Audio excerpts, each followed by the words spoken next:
Friends, क्या आप अपने लाइफ में परेशान हैं? अरे चिंता मत कीजिए, सब सही होगा। कितनी बारी आपने ये फ्रेज यूज किया अपनी लाइफ में, सब कुछ सही होगा? काउंट कर सकते हैं? नहीं ना, क्योंकि आप ये फ्रेज ऑलमोस्ट दिन में एक बारी किसी ना किसी को तो बोल ही देते होंगे, राइट? ये होती हैं वो फ्रेजेस जिन्हें हम कहते हैं फ्रीक्वेंटली यूज्ड फ्रेजेस, जिन्हें हम रोज अपनी लाइफ में बार बार यूज करते हैं। तो इट्स वेरी इंपॉर्टेंट कि आपको इस टाइप की फ्रेजेस को इंग्लिश में बोलना आना चाहिए। तो कैसे कहेंगे आप सब कुछ सही होगा को इंग्लिश में? अगर सीखना चाहते हैं तो ये पूरा लेसन मेरे साथ देखिए। मेरा नाम है मिशेल और आप मुझे देख रहे हैं लर्न एक्स पर, जहां हम सीखते हैं इंग्लिश थ्रू हिंदी। तो आइए शुरुआत करते हैं और देखते हैं कुछ फ्रेजेस जो हम रोज़मर्रा की अपनी लाइफ में बार बार यूज़ कर सकते हैं। तो आज हमारे पास पहली फ्रेज है एब्सोल्युटली। जी, जैसे कि आप मेरे हाथ की मूवमेंट देख सकते हैं, आप देख सकते हैं कि एब्सोल्युटली का मतलब होता है बिल्कुल सही, परफेक्ट। जी, तो जब कोई व्यक्ति कोई कार्य बिल्कुल सही कर रहा है तो आप कह सकते हैं एब्सोल्युटली। या फिर जब कोई व्यक्ति ने कोई बात कही जो आपको बिल्कुल ठीक लगे तो आप कहेंगे अरे तूने तो बिल्कुल सही बात की। Oh you said the right thing, you are absolutely right, मतलब कि तुम बिल्कुल सही हो। तो एब्सोल्युटली का मतलब होता है बिल्कुल सही।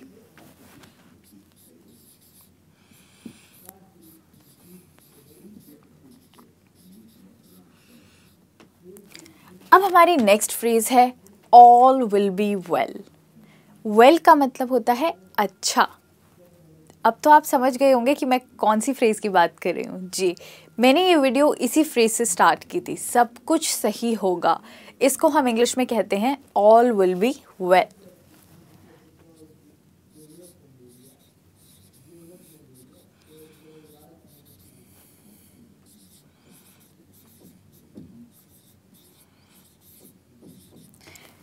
तो अगर आपकी फैमिली में कोई है जो बहुत परेशान है, जिन्होंने रिसेंटली कोई बीमारी एक्सपीरियंस की है, या फिर वो बहुत बीमार थे, तो जब आप किसी बीमार व्यक्ति से मिलने जाते हैं हॉस्पिटल में, वो ठीक नहीं है, तो आप क्या कहेंगे?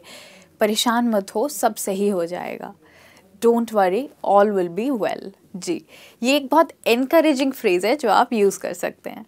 हमारी अगली फ्रेज है एनीथिंग न्यू।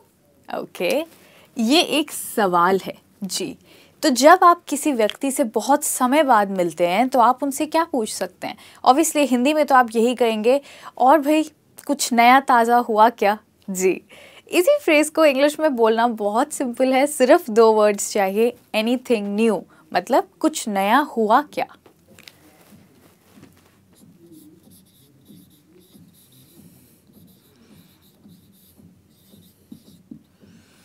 ओके, ज़्यादातर इस फ्रेज का जवाब लोग देंगे कुछ खास नहीं, जिसको हम कह सकते हैं nothing special. Okay, now with that आगे बढ़ते हैं। तो कभी देखा है कि आप लोगों के साथ चैट कर रहे हैं व्हाट्सएप पे और आपको कोई ये भेजे ASAP? अगर आप सोच रहे हैं ASAP क्या होता है, तो ASAP होता है as soon as possible. As soon as possible का मतलब होता है जितनी जल्दी हो सके। तो जब आपको कोई चीज़ बहुत जल्दी चाहिए तो आप किसी को कहेंगे एज सून एज पॉसिबल, मतलब जितना जल्दी हो सके।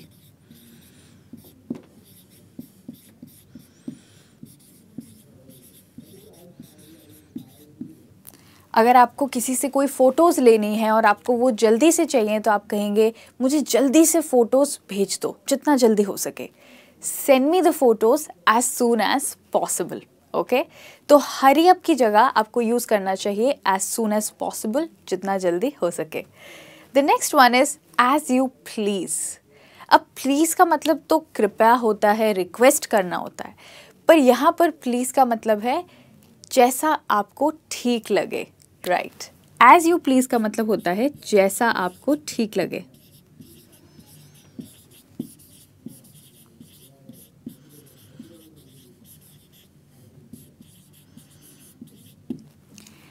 जब कोई आपसे कोई सवाल पूछता है कि तुम कहाँ चलना चाहोगे, क्या तुम हुमायूंस टॉम्ब देखना चाहते हो या फिर एक डिनर पे चलना चाहते हो हमारे साथ, तो आप कहेंगे जैसा आपको ठीक लगे, मेरे लिए तो कुछ भी ठीक है। तो एज यू प्लीज़ या फिर एज यू लाइक, या फिर आप कह सकते हैं एज यू विश। इन सब का मतलब सेम होता है। अगली फ्रेज है बी कॉशियस। ओके, तो कई बारी हम किसी को कहना चाहते हैं कि ध्यान से चलो गिर जाओगे, तब हम यूज़ करते हैं फ्रेज बी कॉशियस। कॉशियस का मतलब होता है केयरफुल।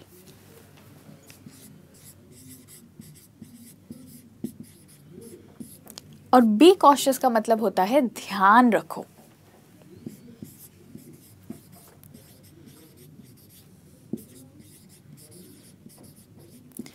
तो इसको सेंटेंस में यूज करने के लिए आप कह सकते हैं ध्यान से चलो वरना गिर जाओगे। Be cautious otherwise you will fall. Okay, अगला फ्रेज है हमारे पास बी सीरियस।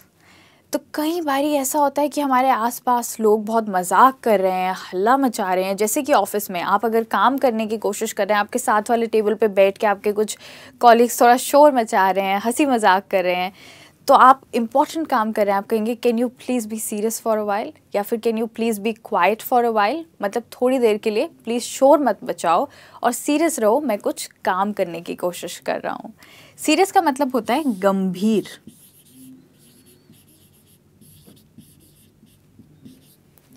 इसके साथ हम अपना नेक्स्ट फ्रेज देखते हैं जो कि है सर्टेनली।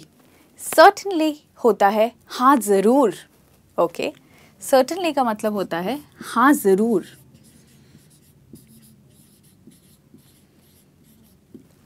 तो हो सकता है आपको ये फ्रेज़ अपने बॉस के साथ ही यूज़ करनी पड़ जाए। आप कहना चाहते हो हाँ ज़रूर मैं आज रात तक अपना काम सबमिट कर दूंगा। I will certainly submit the work by tonight. मतलब कि निश्चित रूप से मैं ज़रूर अपना काम आपको सबमिट कर दूंगा। The next one is oh chill please. Chill please का मतलब होता है शांत रहो। जी,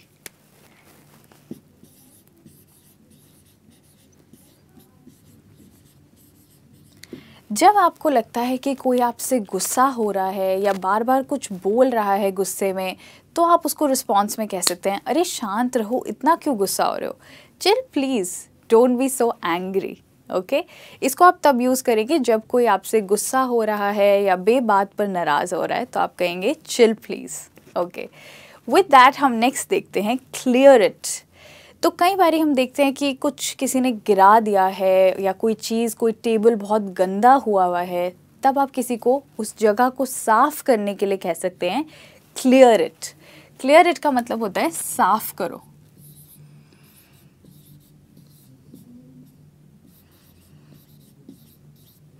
आप कह सकते हैं please clear the table for me, मतलब प्लीज़ मेरे लिए टेबल को साफ़ करो। अगला फ्रेज़ है डजंट मैटर। तो कितनी बारी ऐसा होता है कि कोई आपको सॉरी बोले और आप कहना चाहते हैं अरे कोई बात नहीं, ऐसे तो हो जाता है। इसी को आप इंग्लिश में कह सकते हैं डजंट मैटर। कई बारी हम ये भी कह देते हैं इट्स ओके। तो आप इट्स ओके की जगह अब अगली बारी डजंट मैटर कहिएगा। डजंट मैटर का मतलब कोई बात नहीं, हो जाता है, या फिर इट्स ओके। ऑलराइट, अब हमारा अगला फ्रेज है गेट ऑफ। स्विच ऑफ का मतलब तो आपको पता है कि किसी चीज़ को ऑफ करना, पर यहाँ पर ऑफ का मतलब अलग है। गेट ऑफ का मतलब होता है उतर जाओ। ओके, गेट ऑफ का मतलब होता है उतर जाओ।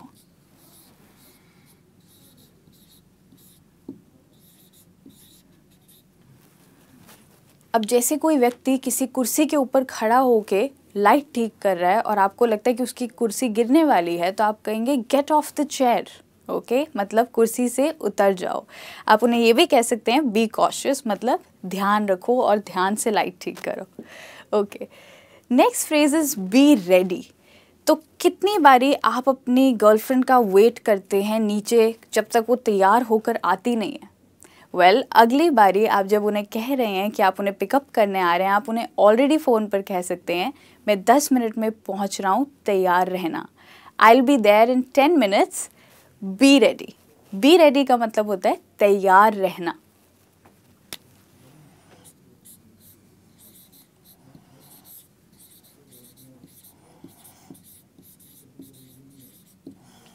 The next phrase is go at once, मतलब तुरंत जाओ, अभी जाओ, तो जब आपको किसी को किसी कार्य के लिए तभी एकदम भेजना हो तो आप कहेंगे गो एट वंस, अभी जाओ।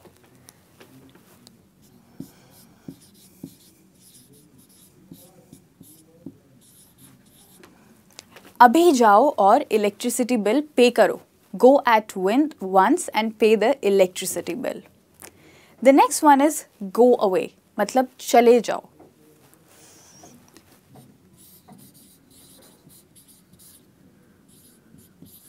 जब आप किसी से बहुत गुस्सा है या खफा हैं तो आप कह सकते हैं go away, चले जाओ, या फिर मेरे सामने से चले जाओ। और आप इसकी जगह अगर बहुत ज़्यादा गुस्सा हैं तो आप गेट आउट भी कह सकते हैं या फिर गेट लॉस्ट भी कह सकते हैं, पर वो बहुत ज़्यादा रूड है, तो इट्स बेटर कि आप गो अवे ही बोलें, ना कि गेट लॉस्ट या गेट आउट। ओके, और अगर आप ज़्यादा गुस्सा नहीं हैं और सब कुछ सही है तो आप कह सकते हैं कूल। कूल का मतलब इंग्लिश में ठंडा होता है, पर जनरली हम इसको फ्रीक्वेंटली यूज्ड फ्रेजेस मतलब रोज़मर्रा की भाषा में कूल को हम ओके की जगह भी यूज़ करते हैं। तो कूल का मतलब है ओके।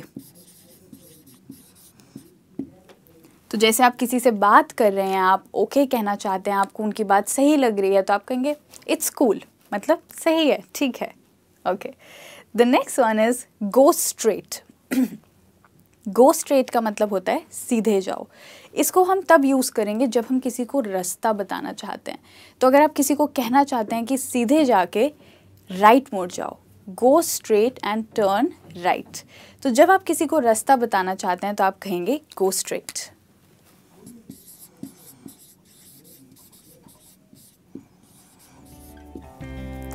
और इसी के साथ हमारी लास्ट फ्रेज आज के दिन की, जो कि मैं आपको कहना चाहती हूँ, और वो है हैव अ गुड डे। इसका मतलब तो मुझे लगता है आपको पता ही होगा, और अगर आपको नहीं पता है तो इसका मतलब है आपका दिन शुभ हो। So have a nice day. Thank you so much मेरे साथ ये लेसन देखने के लिए। आई होप इन फ्रेजेस में आपने कुछ बहुत यूजफुल सीखा और अब आप इनको अपनी रोज़मर्रा की भाषा में बार बार यूज़ करेंगे। So thank you so much. See you very soon. Bye bye.